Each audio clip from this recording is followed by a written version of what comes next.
آپ جب ابتدائیہ بیان کر رہے تھے اور عائشہ صاحبہ نے جب گفتگو کا آغاز کیا تو میں سوچ رہا تھا کہ جب سے میں صحافت میں آیا ہوں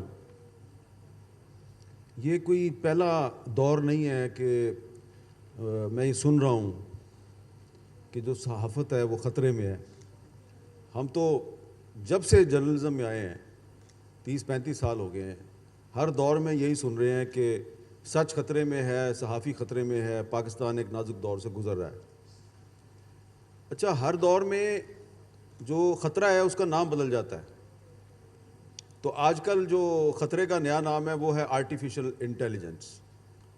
حالانکہ پاکستان میں سچ کو آرٹیفیشل انٹیلیجنس سے اتنا خطرہ نہیں ہے جتنا انٹیلیجنس ایجنسیوں سے ہے.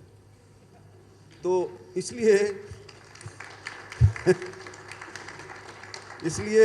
لیے آرٹیفیشل انٹیلیجنس جو ہے اس کا ایک پازیٹیو آسپیکٹ بھی ہے اور ایک اس کا نیگیٹو آسپیکٹ بھی ہے. جو آپ نے ٹرم استعمال کی ڈیپ فیک, ابھی پچھلے مہینے کی بات ہے کہ یو اے ای میں ایک بہت بڑی انٹرنیشنل کانفرنس ہوئی ہے آرٹیفیشل انٹیلیجنس پہ, اور اتفاق سے میں نے بھی اس کانفرنس میں 3 دن تک صبح شام بہت سے سیشن اٹینڈ کیے, سمجھنے کی کوشش کی. تو جن لوگوں نے یہ جو ٹولز ایجاد کیے ہیں آرٹیفیشل انٹیلیجنس کے, وہی لوگ ہمیں وہاں پہ یہ بتا رہے تھے کہ how to counter deep fake.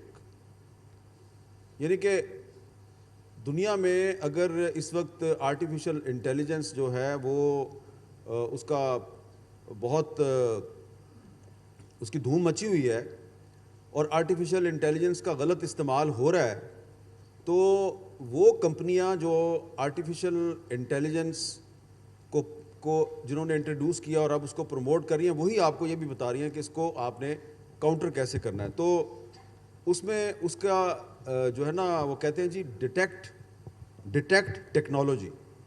انہوں نے کہا جی یہ ڈیٹیکٹ ٹیکنالوجی ہے اور اس کے لیے لیگل فریم ورک بنانے کی ضرورت ہے.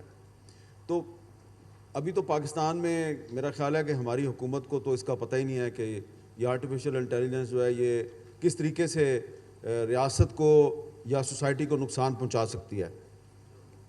تو جس طرح میں آپ کو مثال دوں گا کہ جس طرح جب ٹیلی فون ایجاد ہوا تھا, تو ٹیلی فون ایجاد ہوا تو کچھ لوگوں نے اس پہ فتوے صادر کر دیے, کچھ لوگوں نے کہا اس کا بڑا اچھا, اس کے اچھے فوائد بھی ہیں.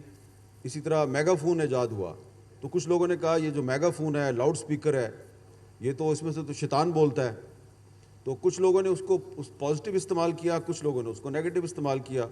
کچھ لوگ جو ہیں وہ میگا فون پہ کافر کے نعرے لگاتے ہیں, کچھ لوگ میگا فون پہ حمد و نعت جو ہے وہ سناتے ہیں آپ کو. تو پازیٹیو نیگیٹو دونوں ہیں. لیکن جو آرٹیفیشل انٹیلیجنس کی آپ بات کر رہے ہیں, تو میں یہ دیکھ رہا ہوں کہ فی الحال مجھے پاکستان میں اس کا صرف نیگیٹو استعمال نظر آ رہا ہے. کیونکہ جن لوگوں کی ایکسیس میں ہے آرٹیفیشل انٹیلیجنس, وہ کیا کر رہی ہے, وہ ان کا زیادہ تر ٹارگٹ جو ہے وہ عورت ہے, خاتون ہے. خاتون خواہ وہ صحافی ہے یا پولیٹیشین ہے یا پولیس آفیسر ہے. میں نے دیکھا ایک پولیس آفیسر تھی, اس کی بھی کمپیوٹر ورک کے ذریعے الٹی سیدھی تصویریں بنائی گئیں. ابھی ایک بلوچ ایکٹیوسٹ ہے, وہ بیچاری جو ہے اس کو بھی آرٹیفیشل انٹیلیجنس کے ذریعے اس کے کسی عورت کے دھڑ پہ اس کا سر لگا دیا گیا.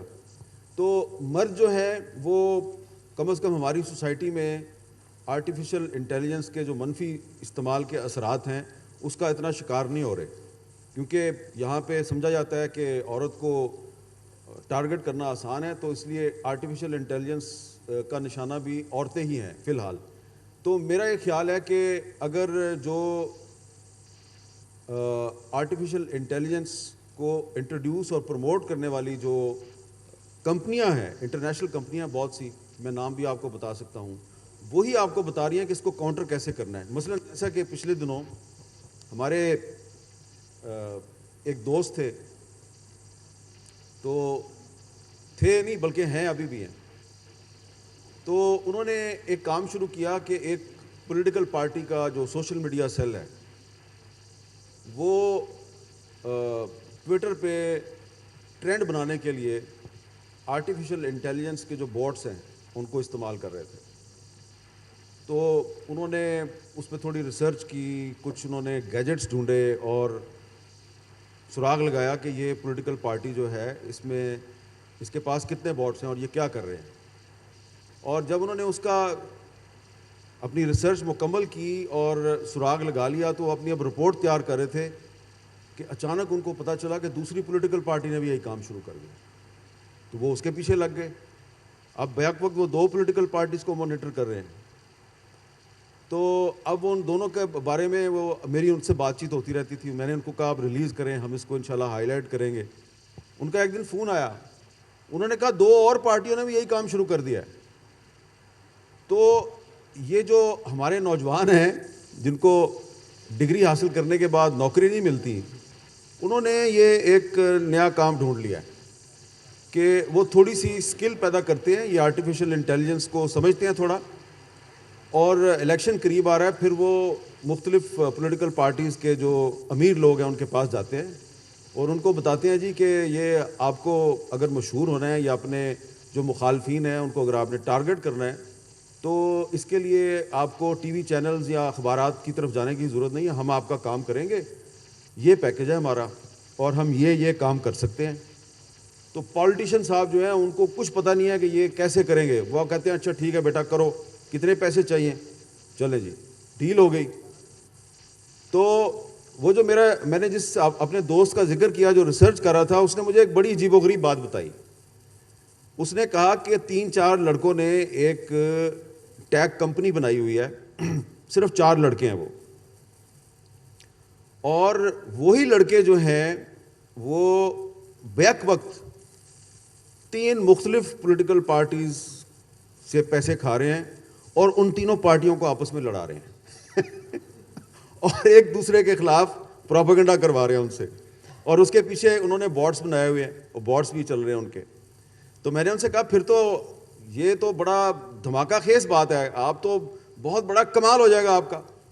انہوں نے کہا نہیں یار, اب ایک اور مسئلہ بھی آ گیا نا, ہم نے بھی تو گھر چلانا نا, تو ہمارے پاس بھی وہ آ گئے کہ جی چھوڑیں آپ کیا کر, یہ رپورٹ بنا کے آپ ہمیں دے دیں, بڑی زبردست ریسرچ ہے, اس کے اتنے پیسے. تو یہ جو آرٹیفیشل انٹیلیجنس ہے یہ ایک خطرہ ضرور ہے, لیکن اس کے کچھ فائدے بھی ہیں. اور فائدہ یہ ہے کہ اس کے ذریعے آپ جو جرنلزم ہے اس کو پازیٹیو جرنلزم کو بھی پروموٹ کر سکتے ہیں. میں لمبی بات کر گیا, ایک چھوٹی سی مثال دوں گا آپ کو. مثلا اگر میں نے مصدق ملک صاحب کا انٹرویو کیا ہے اردو زبان میں, تو اب میں چاہتا ہوں کہ مصدق ملک صاحب کا یہ جو انٹرویو ہے, میں نے ان کے ساتھ ایک کنورسیشن کیا اردو میں, تو یہ جو بنگلہ دیش میں جو ویورز ہیں میرے, وہ بھی اس کو دیکھیں, وہ بھی اس سے مستفید ہوں.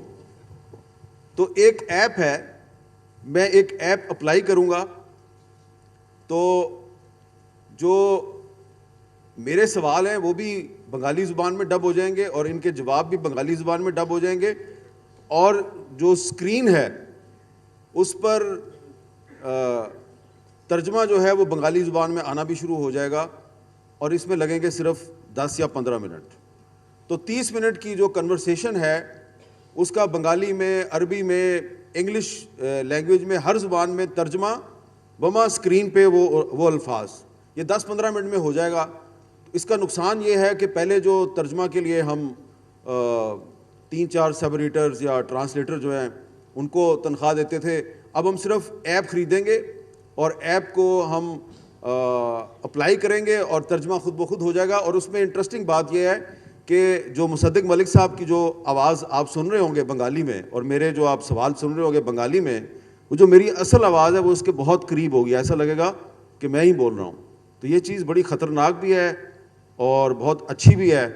اب اس میں فیصلہ جو ہے آپ لوگوں نے کرنا ہے کہ آپ آرٹیفیشل انٹیلیجنس کے بارے میں اتنا علم حاصل کر لیں, اتنا نالج حاصل کر لیں کہ کل کو اگر مصدق ملک صاحب جو ہیں وہ میرے خلاف کہیں پہ گفتگو فرما رہے ہیں تو آپ ذرا یہ چیک کر لیں کہ ان کی جو لب ہیں اور ان کے لبوں کے اندر سے جو آواز نکل رہی ہے تو وہ اس میں کوئی میچنگ ہے یا نہیں ہے.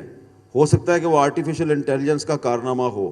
تو تھوڑی سی توجہ سے آپ آرٹیفیشل انٹیلیجنس کے ذریعے جو نیگیٹو پروپیگنڈا ہے اس کا مقابلہ کر سکتے ہیں. لیکن اتنا ضرور کہوں گا مصدق ملک صاحب کہ یہ سچ جو ہے نا, اس سچ کو ہر زمانے میں خطرات کا سامنا رہتا ہے. آج بھی خطرات کا سامنا ہے.